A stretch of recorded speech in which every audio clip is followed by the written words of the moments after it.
no começo dos anos 1960, em plena Guerra Fria. Os Estados Unidos viviam à tensão de uma ilha, a apenas 150 quilômetros da Flórida, ter passado por uma revolução aliada à União Soviética. Cuba, sob Fidel Castro, era manchete diária, e a crise dos mísseis se aproximava no horizonte. É nesse clima que nasce um documento polêmico e hoje famoso, a Operação Northwoods. Diferente de muitas teorias, aqui não estamos falando de boatos, mas de um conjunto de propostas escrito por militares, pensado para criar justificativas públicas para ações contra Cuba. A ideia deste vídeo é explicar o que esse plano propunha, por que surgiu, o que foi feito com ele, por que continua sendo citado em discussões sobre bandeiras falsas, e até onde as pessoas extrapolam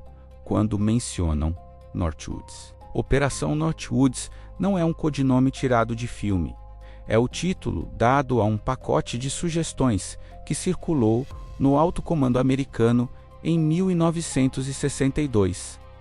O raciocínio, resumido, era criar incidentes que parecessem agressões cubanas, unidos por uma narrativa capaz de convencer o público e aliados de que uma resposta militar era necessária. Entre as ideias listadas, havia simulações de ataques sabotagens fabricadas, possíveis explosões controladas e até incidentes aviários encenados para produzir manchetes. Algumas propostas envolviam provocar pânico, outras sugeriam alvos simbólicos, que poderiam ser apresentados como ações hostis de Cuba. Em linguagem direta, um conjunto de operações de bandeira falsa, com o objetivo de moldar opinião e abrir caminho para a ação militar. Se você está pensando isso é pesado, é porque é mesmo, e é por isso que Northwoods aparece tanto em discussões de teoria. Ter um documento oficial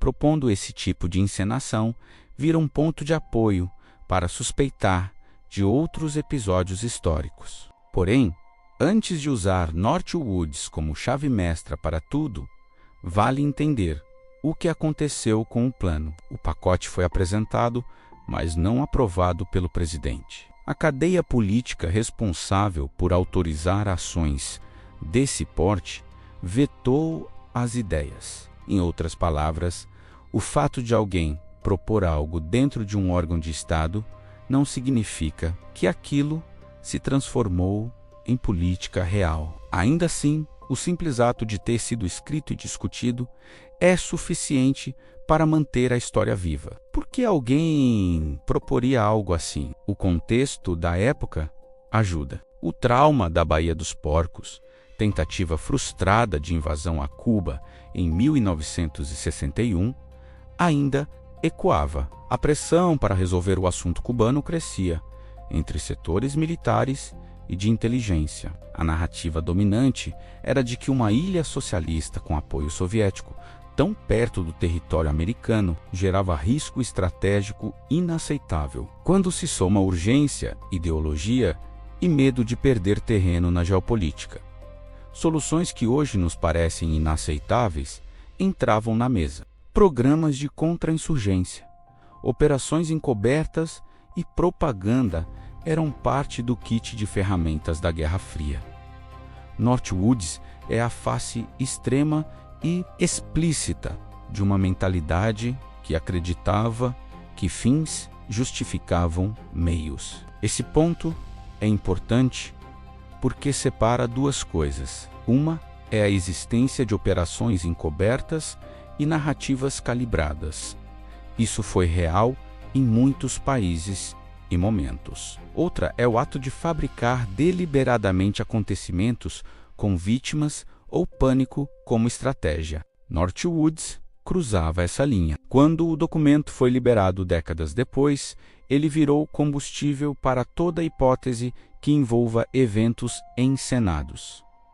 E aqui entram duas reações típicas. A primeira é usar Northwoods como prova de que todo evento polêmico seria artificial. A segunda é minimizar dizendo que, como não foi autorizado, não tem relevância. As duas posições erram o alvo. O valor histórico está em mostrar que propostas desse tipo podem chegar alto, mas também que existem freios institucionais, nem sempre perfeitos, mas presentes, que às vezes funcionam. Quem defende versões mais amplas aponta que, se em 1962 oficiais podiam sugerir bandeiras falsas, nada impediria que, em outras épocas, ideias semelhantes tenham sido adaptadas. Quem prefere o pé no chão, lembra que cada evento tem de ser investigado no seu próprio mérito,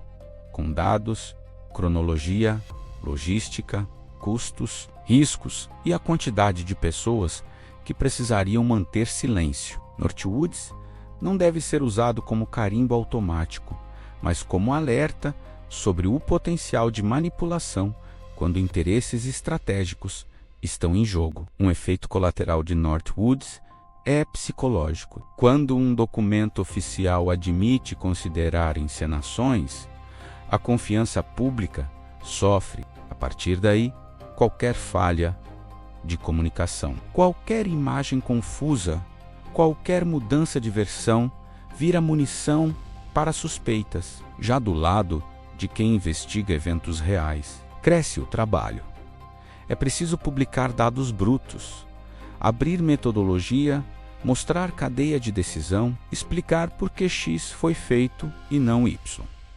A transparência é o antídoto, mas ela custa tempo e dá trabalho. E, enquanto isso, o ciclo das redes acelera narrativas de todos os tipos. Como analisar uma alegação que usa a Northwoods como âncora? Primeiro, busque os papéis. Existem documentos referentes ao evento que você está avaliando? Existem cronogramas, ordens, memorandos, atas, logs de operação, telemetria? Se não existem, o caso já fica mais frágil. Se existem, compare versões.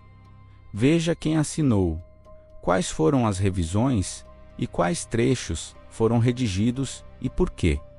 Segundo, avalie a logística. Para encenar determinados acontecimentos, quantas pessoas, unidades, recursos e acessos seriam necessários? Qual a chance de vazamento ao longo dos anos? Terceiro, olhe para o custo-benefício. O objetivo suposto poderia ser alcançado por meios mais simples? Se sim, a hipótese de encenação precisa explicar por que alguém escolheu o caminho mais caro e arriscado.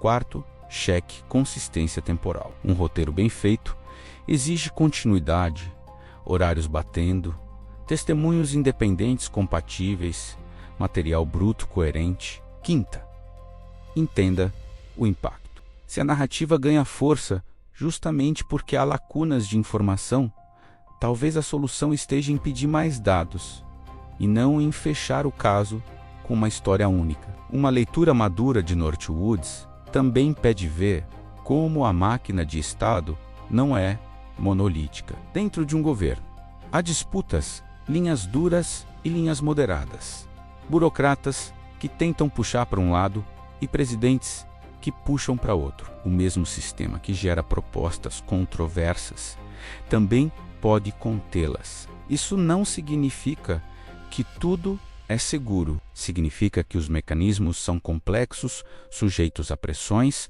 e, às vezes, à luz pública. E quando a luz pública chega, décadas depois, a memória coletiva reorganiza o passado. Se eles cogitaram aquilo, o que mais cogitaram? É um raciocínio legítimo, mas precisa vir acompanhado de método. Outro motivo pelo qual Northwoods resiste é que ele serve de espelho moral. Em momentos de tensão, até onde um Estado pode ir para proteger o que define como segurança nacional? Valem cenários fabricados? Valem riscos calculados sobre a própria população? Essas perguntas não são só sobre 1962. Elas continuam a nos acompanhar. Ao estudar esse documento, a gente ganha vocabulário para discutir limites, transparência, freios, contrapesos, responsabilidade. Ganha também humildade para reconhecer que em águas turvas é fácil abraçar explicações totais demais. Usar a Northwoods para justificar qualquer teoria é tão preguiçoso quanto ignorá-lo. O desafio é segurar o meio, reconhecer que manipulação é possível, mas que cada alegação precisa de prova. No fim, a Operação Northwoods ocupa um lugar especial no imaginário porque junta tudo o que alimenta o interesse por teorias: segredo, geopolítica, risco, narrativa e um documento que parece roteiro de filme. Mas, diferente de ficção, aqui há papel timbrado, nomes, datas e carimbos. Foi proposto, gerou debate, foi vetado e deixou uma cicatriz.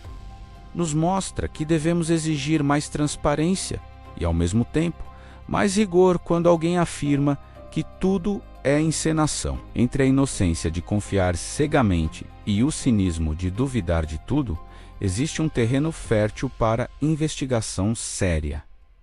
Obrigado por assistir até o final. Se curtiu, deixa o like e se inscreve no canal, isso ajuda muito o projeto. Até o próximo.